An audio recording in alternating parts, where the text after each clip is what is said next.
Hello and welcome to Schools Not Out, your daily classroom for CSEC and CAVE students. You can watch this lesson in real time on TVJ Jamaica YouTube channel or OneSpot Media.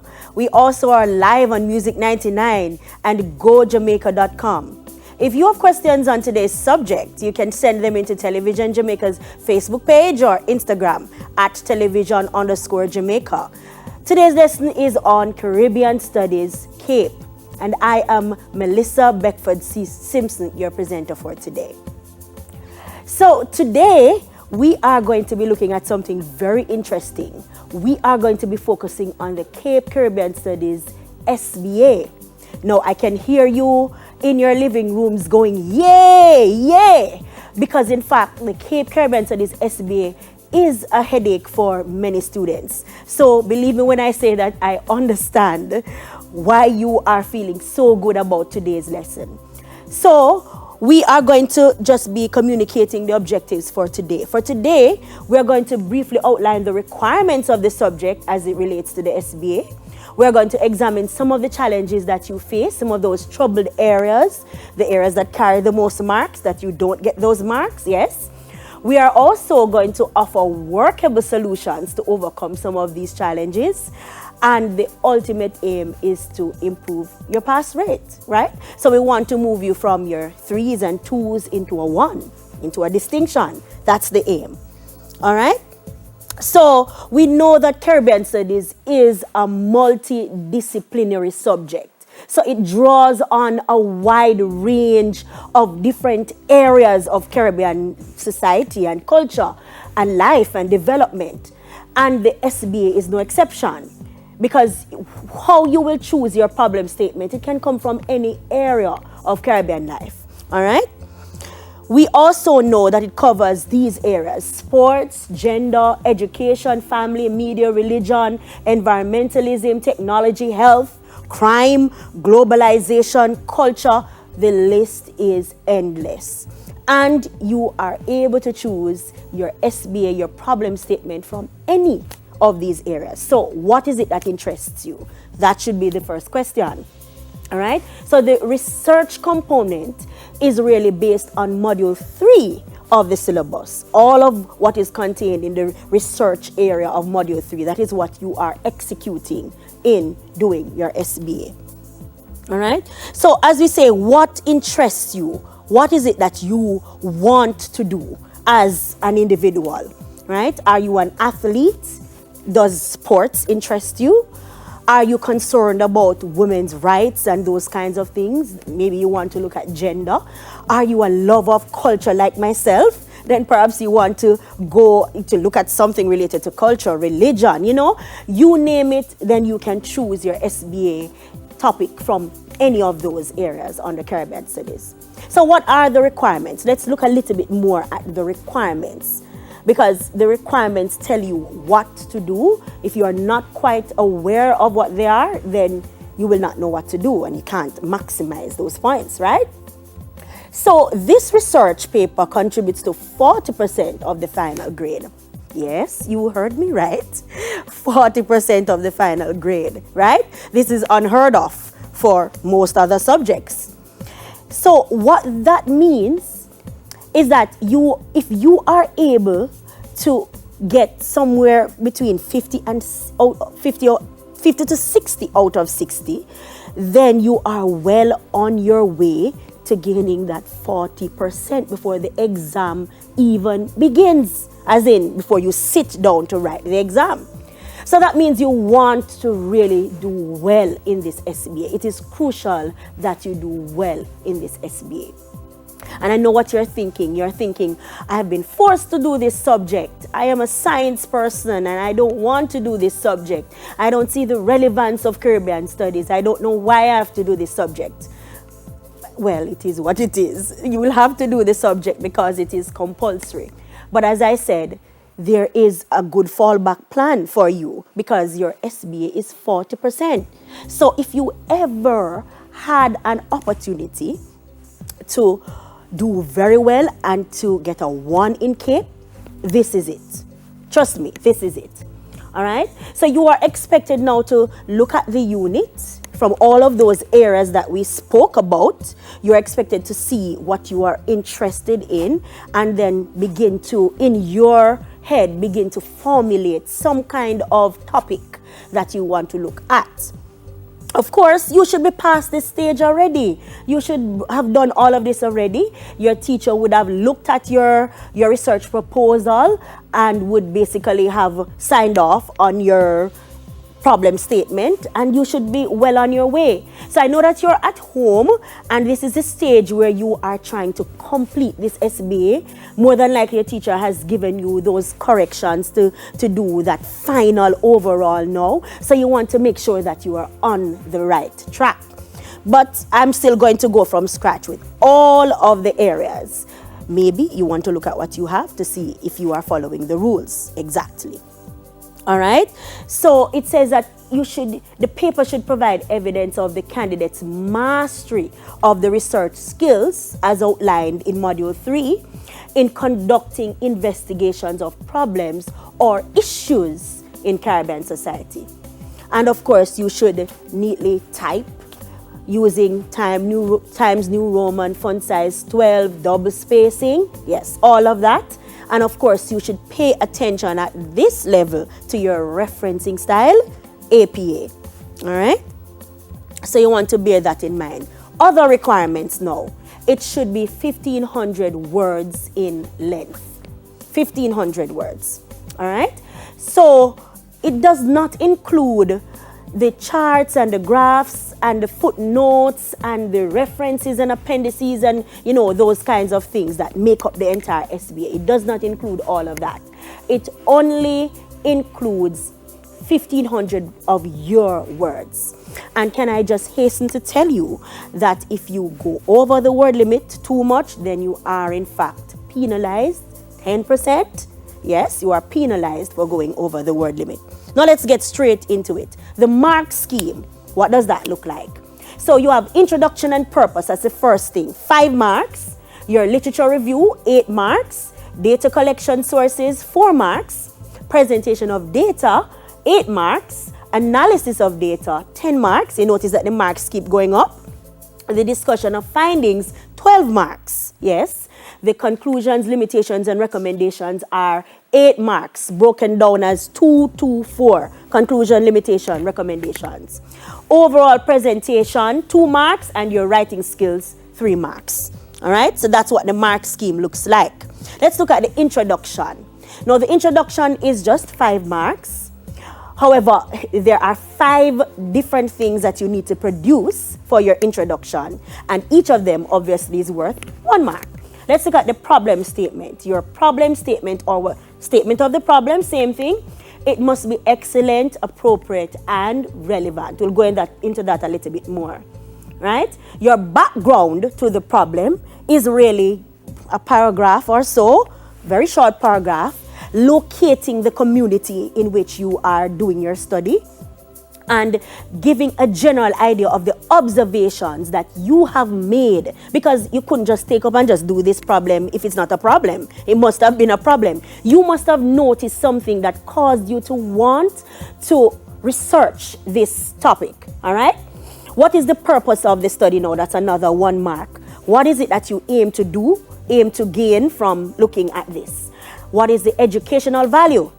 No, the educational value is a little different from the purpose. The educational value means who will benefit from this? How will these people benefit from it? So which ministry? Say you're looking at garbage disposal in your community and, you know, all of that as your problem. Who will benefit from it? Is it NEPA, right? The relevant agencies. Is it the National Solid Waste Management Authority? Or, you know, which relevant agency or ministry is going to benefit? How are people going to benefit from this study? The educational value. And then the definition of key terms should be very straightforward. Let's zero in a little bit on the problem statement now. It must have certain variables. It must be relevant. It must be place specific. it must be profound and specific. No, when I say place specific, it must be somewhere. So you must be placing it in a community. So it could be a school community, it could be your community where you live, and you have to state the community in the actual problem statement. All right? It must be profound. In other words, it should not be simplistic and reading at the CSEC level. No, it must be reading at the CAPE level. So when you make the statement, it should jump out at somebody to say yes, right? It must be relevant. What do we mean by relevant? Current, being talked about now. The thing about Caribbean studies is that it's current affairs, things that are happening now in Caribbean society, right? So you need to look at something that is current, that is trending, that is a problem, that's causing an issue within the community within which you are locating it. All right? Now, the general idea with the problem statement, let's go back to that a little bit, is that one, you should seek to look at two different variables. Right? And then have a look at how these variables are impacting on each other. So you want to look at a kind of cause and effect kind of scenario. And you don't have to say cause or how does poverty cause that. No, you don't need to say it like that. But it should have that cause and effect kind of, thing going on. Right? So two different variables. For example, I'll just give you an example here, but there are many others here. For example, an investigation into how the prevalence of father absenteeism in the community of X impacts on the relationship between boys and involvement in gangs. I just made that up out of my head. And see, there are two different variables there. You're looking at crime as a totally different issue, and you're looking at issues to do with the family. So it's two different variables you're putting together, and you're looking at how they are impacting on each other. And you want to be creative with this. So here are some other examples, and these are very, very, very relevant. An investigation into the effects of the state of emergency on small businesses in the community of X in St. Catherine. That's current. An investigation into the infrastructural development in the of 3 miles St. Andrew and the extent to which this has resulted in increased respiratory diseases in the community of X. So there you have it. You have development happening, impacting on health. Right there, two different variables from the first one. Another one, an investigation into the extent to which a lack of funding of the sports program at X school has resulted in an underperformance of student athletes. So you see, these are things that you want to look at. You want to be creative with your problem statement. Now, it is important to note that a research paper with a problem statement that is not developed properly is hardly likely to receive a good grade in the rest of the SBA. So if you don't get it good from the get-go, something is going to be wrong going forward. You will not receive the maximum marks. So moving on quickly from the problem statement now into the literature review, a troubled area. And many students do not do this area very well. It's worth 8 marks, right? What is it? It is a review of the relevant literature on the topic that you're looking at. It is not merely a summary, right? But it is actually a review, which means that you are looking at sources and extracting information that is going to be relevant to what you are doing. No, it does not mean that all of this information must agree with what you have in your mind. It could contrast, right? So there's some of your, and it's actually very good to have your sources being contrasted in that kind of way, right? So somebody is agreeing with a particular issue, but another source is disagreeing and looking at it from a different point of view, all right? So the sources, though, must be varied. Now, I must tell you that when the examiner gets your SBA, first thing that they're going to look at is your bibliography to determine, or your reference page, to determine whether or not you have a variety in the sources. And this is very important. If you do not have the variety, no matter how well you write the literature review, you will not gain the maximum marks. That's very important. All right? So you want to have a variety, a mixture, a journal article, a book, an official study, a newspaper article, an official website like UN, WHO, PAHO, some kind of official website like that. Starting in Jamaica is always a good place to go for several of the topics that you may come up with, right? So you want to have that mixture, and it's 4 or more sources, 4 or more. So if you only have 4, then ensure that you have 4 in terms of the mix there. In other words, do not place several books, 4 books, because you will not receive the marks that you need. Another thing that I need to point out here is that you must also look at the regions, right? So you want to have something local, something regional, and something a little bit farther, all right? So pay attention to those things in terms of writing your literature review, all right? You are to use the APA citation style, and there are some examples here of how that is done. And if we have time at the end, then we can go back to looking at some of that. But we need to move on now to the data collection sources. It is a discussion about both the primary and the secondary sources that should be done here. What do you look at with the primary source? The primary source is what you are going to be doing now, your research. All right? So you look at the sampling method. What is it? Probability, non-probability? What sampling method is it? It looks at the sample, size, geography, all of those things. Describe your sample. The instrument, which more than likely would be your questionnaire, describe it. State the properties, the advantages and disadvantages, right? The research process. When did you hand out the questionnaires? How many did you hand out and collect? And so on and so forth, right? And then your secondary sources now, you would look at the variety and importance. And I mean the sources you have already used in your literature review. That's what we're talking about when we talk about your secondary sources. Describe them. Talk about the same variety that you have used. How will this be beneficial to what you are looking at? All right? Talk about the jurisdictions, the various jurisdictions, the local, the regional, the international. How do they compare, and how will this enhance your research? That's what you really want to do with your data collection sources. All right? So you would develop your questionnaire from that, right? And please note that your questionnaire must be developed a specific way. As much as possible, avoid open-ended questions. You may place one at the end, but you would certainly not represent this one, because that kind of data is hard to collate and to put together at this level, right? So you want to have somewhere about 15, 16 questions, right? You want to hand out and have to collate somewhere about maybe 20 questionnaires to collate to do your presentation of data. That's what you want to have. So you may want to hand out 25 just in case you don't get back all of them or something like that, right?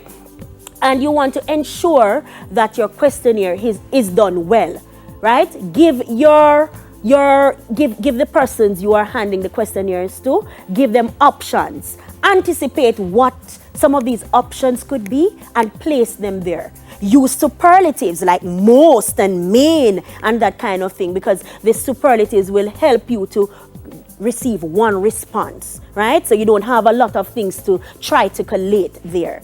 Ensure that you are doing that in order to have, and use levels, rarely, often, that kind of thing, every day, twice per week, that kind of thing. That's what you want to use, levels. So your presentation of data now, you are going to be choosing from those 15 questions or 16 questions or so. You are going to be choosing somewhere about 6 of those questions to now present. So you are not going to be presenting by writing back the question, right? You are going to come up with titles that are formed from the questions that you have placed on your questionnaire. All right? And you're going to be presenting those. Now, please note that they must be varied. First thing that we're going to look for is the variation, right? So, important point, I have it here in red. Pie charts, bar graphs, line graphs, which, by the way, are not appropriate for this kind of study because line graphs give you information over time. All of those are considered to be graphs. So they are only one way of representing. Yes, I can hear you sighing and I can hear you saying, oh my gosh, yes, it's true. right? So if you have bar graphs and pie charts and all of those things, they are only one way. Other ways that you can use: concept maps, tables, text. So you just draw a text box and write the information down, and it's a text box, right? Venn diagrams can also be used, right, to represent your data. So there you have it, 4 different ways. 4 different ways. All right, so that's your presentation of data, essentially. So we're getting to the part now where you need to be using your brain a little bit more. You remember that brain right there? The bulbs should be going off, because a lot of what you have done so far may be mindless activity for you. But now you really need to dig deep and begin to think in order to do the next parts, these parts that are coming up. And these are the parts that we end up having a lot of problems that you don't normally do well on. So the analysis of data. What is it? It is an intelligent, clear, and precise explanation of the results of the research. Notice those adjectives: intelligent, clear, and precise explanation. All right? You are looking for, what are you looking for here? You're looking for trends in the data. You're looking for patterns. You are looking for whether or not the data is consistent. Is it as expected, as one would expect? So students, let me just break it down for you a little bit more. You are going to be taking, after you have collated the data, you have brought together all of your questionnaires, you have looked at all of your questions, and you're going to take a blank page and you're going to write down for each question what is it that each person says about, the different things. So how many persons said yes? How many persons said no? By the way, limit those yes and no questions on the questionnaire. How many persons said this? How many persons said that? And you do that for each of the questions. When you have done that now, you're looking at the data on the page, and you want to look at what it is telling you, what it is saying, because you would have asked a wide range of questions, right? Ranging from causes to effect to, results, same thing as effect, to solutions. You would be asking those questions, throughout the questionnaire. So you want to look at that now on the page and determine what is it that you are seeing. Right? You're looking for the things that are inconsistent, what we call anomalies, things that are unexpected. So you had this answer here. Most people said this for this question, but in this one, persons are saying something somewhat different and the information does not follow. That is what you call an anomaly. You are expected to point out these things. For the most part, the analysis is quantitative. So you're using back the numbers. No, you are to be writing in continuous prose here. You should not be writing down point 1, figure 1, figure 2. You should not be doing that. You should be looking at and writing down in your paragraphs this information. Put down the data, explain what these trends and patterns and anomalies are that are coming out, and that is what your analysis is. All right, so the last thing we look at before we go to break is the discussion of findings, and this is a big problem. You are asked to present, for the most part, a qualitative discussion here. This means that you are expected to look at the data overall now and extract from the data 4 main findings, 4 main ideas that jump out at you, and ventilate these ideas while at the same time putting in the secondary sources that you already use in your literature review, saying whether or not these sources agree or disagree. You'll recall Peel that we used last time. Peel can be used here for the discussion of findings. Make your point, which is the finding. Explain, give some more details. Example, in this case, would mean the sources and then your link, some kind of implication of this. So here is an example, quick example. The research has shown that the main challenge facing girls' schools is a lack of funding. And this is about funding for sports, right? That's just the point. Boys' schools traditionally have vibrant alumni. And it goes on to tell you, it puts in the sources. Brown 2011, however, notes that there's one other factor that is more important than the funding itself. And then at the bottom, the linking sentence, the implications of this is that eventually sporting programs for girls will continue to be of an inferior quality. So that's essentially what the discussion sounds like. If we have time when we come back from the break, we're going on a break now, then we can detail that a little bit more. Stay tuned. School's Not Out. We'll be right back. Hands frequently with soap and water. Cover your nose and mouth when coughing with a tissue and dispose of it. Avoid close contact with anyone with a cold or flu-like symptoms. If you become ill, please visit your doctor or the nearest health center and share your travel history. The flu and coronavirus can kill. Let's protect each other. A message from the Ministry of Health and Wellness.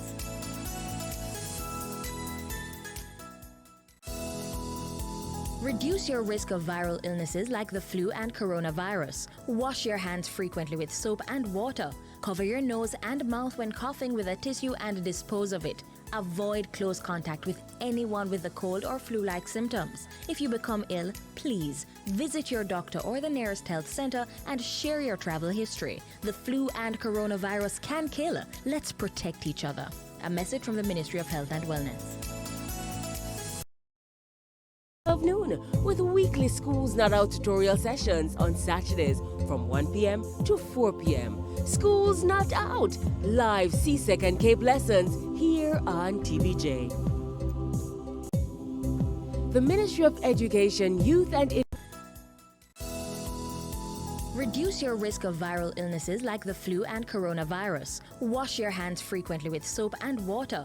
Cover your nose and mouth when coughing with a tissue and dispose of it. Avoid close contact with anyone with a cold or flu-like symptoms. If you become ill, please visit your doctor or the nearest health center and share your travel history. The flu and coronavirus can kill. Let's protect each other. A message from the Ministry of Health and Wellness.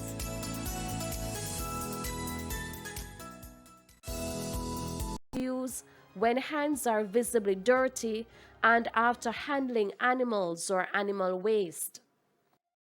COVID-19 tip: protect yourself and others from getting sick by washing your hands after coughing or sneezing, when caring for the sick, before, during, and after you prepare food, before eating, after toilet use, when hands are visibly dirty, and after handling animals or animal waste. COVID-19 tip: protect yourself and others from getting sick by washing your hands after coughing or sneezing, when caring for the sick, before, during, and after you prepare food, before eating, after toilet use, when hands are visibly dirty, and after handling animals or animal waste. Where we are discussing Cape Caribbean Studies. And we have been discussing the SBA for the most part. Now, I wanted to just go back. Before the break, we looked at the discussion of findings. But I think that I need to read this entire example so that students can clearly understand what it should sound like. So this would be just one paragraph, and you would have at least 3 more paragraphs sounding very similar to this. So as I said, you are extracting at least 4 main ideas that when you look at the data, this is what jumps out at you. So you're extracting these ideas, and then you are ventilating these ideas, and you are using the secondary sources in your lit review to assist you. So you're looking at whether or not these sources agreed, disagreed, the extent to which they agreed or disagreed, right, with what you have found out. So here's this example of just one paragraph. It says, and this is from a topic that is looking at the lack of funding for sporting activities amongst girls' schools. That's essentially what the investigation is. The research has shown that the main challenge facing girls' schools is a lack of funding. Boys' schools traditionally have vibrant alumni associations that supplement the income of the school and its ability to successfully implement extracurricular activities, especially sports. Girls' schools are sometimes at a disadvantage as it relates to this aspect. Here's where the sources come in now. So you have made your point, you have explained, and here you are putting in the sources, which in this case would be your example using Peel. Price 2009 agrees with this finding, noting the extensive capital that old boys invest in their alma mater. Brown 2011, however, notes that there is one other factor that is more important than the funding itself. Are you looking at how things are contrasting there? He contends that the conditioning of a mindset that believes that girls should be doing certain subjects and activities rather than others causes this problem. The implications of this, and this is the final now, the link, the implications of this is that eventually sporting programs for girls will continue to be of an inferior quality compared to the boys, denying female athletes an equal chance of maximizing potential. That is what one paragraph in the discussion of findings sounds like. So I hope that this is useful for you in looking at that, because I know that you have not yet gained those maximum marks. Remember, it's 12 marks. All right?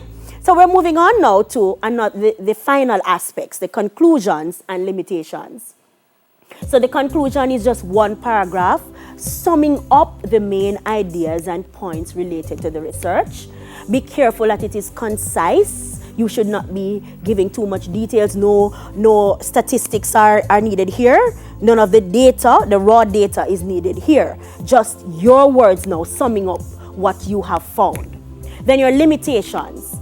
This is really explaining the legitimate, and note that word, legitimate challenges you encountered. So if the challenges you encountered were because of your own folly in handing out the questionnaires or something like that, then that is not a legitimate limitation. Your limitation should be legitimate, all right? Suppose it is that you found that there was a very small pool of available secondary sources. That's a legitimate challenge that you face, so you may want to put that there, all right? So the conclusions, 2 marks, limitations, 2 marks, all right? The recommendations now, another troubled area. You are expected to present at least 2 recommendations. So note, let me go again. The recommendations are 4 marks. It does not mean that you are to write 4 recommendations. 2 very well ventilated recommendations are good for what you need to do here, right? So you need to explain exactly how the recommendation will be implemented. And here's where the brain comes in again. You need to begin to think about what is it that you want to do. Remember now, at the beginning at the educational value, you said that you wanted this to be of some educational value to your country. So how is this going to be done? What are your recommendations? Which agency of the government or community group will implement it? How will the project be funded? Who will benefit from such a program? So you may suggest 2 different kinds of recommendations. One could be at the local level within the community, right? And the other could be from the national level, from the government. Do you want laws to be put in place, right? Are there laws, but you need this law to be strengthened? Is that what you need? Look at existing programs, right?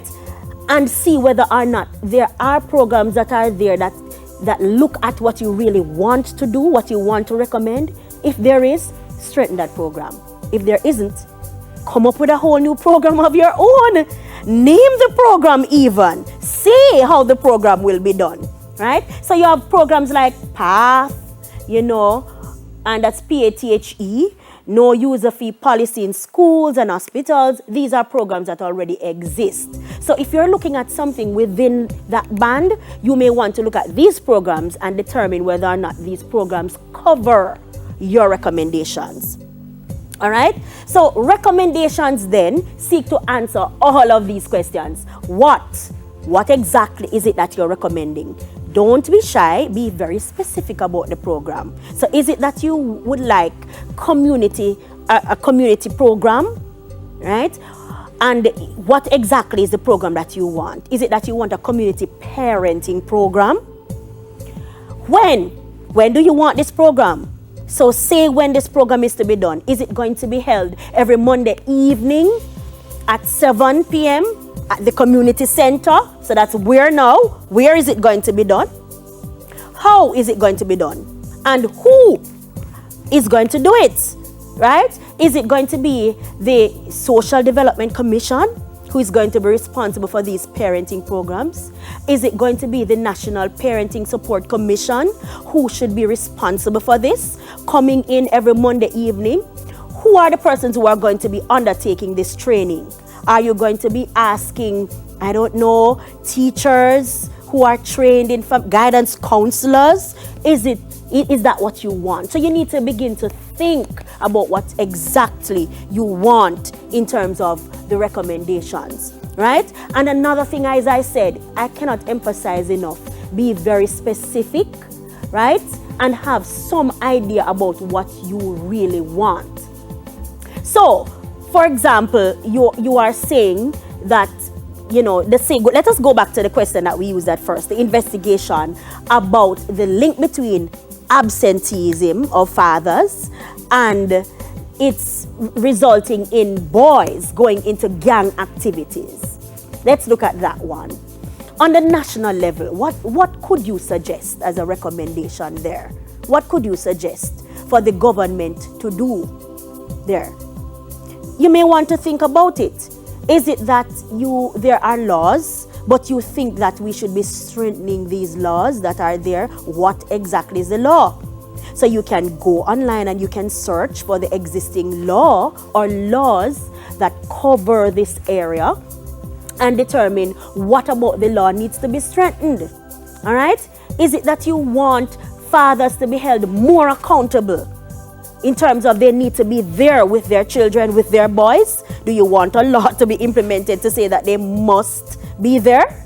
I don't know. It cannot be ridiculous, of course. It must be realistic, but at the same time, it must show that you are doing some level of thinking about the recommendations, right? Why do you want this to be done? What will it achieve? So again, you want to ensure that you are putting down two recommendations. One at the local level, in the community within which you have placed your research, and another perhaps at the national level, right? If you're looking at something to do with, I don't know, hurricanes or other kinds of natural hazards, you may want to look at a recommendation on a regional level as well. What is it that you perhaps want to suggest that SIDEMA does? Right? What do you want to suggest that they do? Right? Is it that, for example, we have a fund that the Caribbean countries contribute to, right, in case there is a natural disaster? And countries contribute to the fund every year. However, there's a threshold in terms of the level of damage that the country must reach in order to access this fund. Is it that you want to suggest that the threshold be lowered so that more countries can have access to this fund when they are in fact affected by natural disasters? Do you see how deep and how far you need to think? Yes, that's as far as you need to go. So begin to think about those recommendations much more than you have done, and you receive those 4 marks. It may just be 4 marks, but believe me when I tell you that those 4 marks are very hard to come by. All right, so the last thing now will be the overall presentation and writing skills. Presentation is 2 marks. The bibliography, appendices, page numbers, citation style, content page, all of these things are very important on the presentation, right? So you are doing a project. It's a research, but it has to be presented in project form. So you want to ensure you have all of those little things done pat. Even how you reference in the literature review and throughout is very important in terms of presentation. Is your bibliography or your reference page or your works cited page, any of those words, is that page done properly? Have you followed the guidelines? Now I invite you to go online and search how to do APA citation properly. anything that you need is available online, Go online and find out. And there are even some of the templates that actually do it for you, so you don't have to stress your head about how it is done. All right, and then the writing skills, 3 marks. Proper use of the English language. You need to be looking at your grammar, your spelling, your sentence construction. No, you should not be using bullet points. For areas such as the discussion of findings, the analysis of data, the literature review, and so on, you should not be using bullet points. You should be writing in continuous prose, right? You should not be using things like contractions. Your full stop should be where it's supposed to be, your commas, your capital letters. I cannot overemphasize these things, and many times students take these things for granted, but it should not be taken for granted, because in an SBA such as this, every single mark is very, very, very important for you to get. All right? Now I want to just very quickly mention to you that you should be very careful of plagiarism. Do not lift other people's work and place it onto the page. When you're writing your literature review, for example, be very careful of how you write.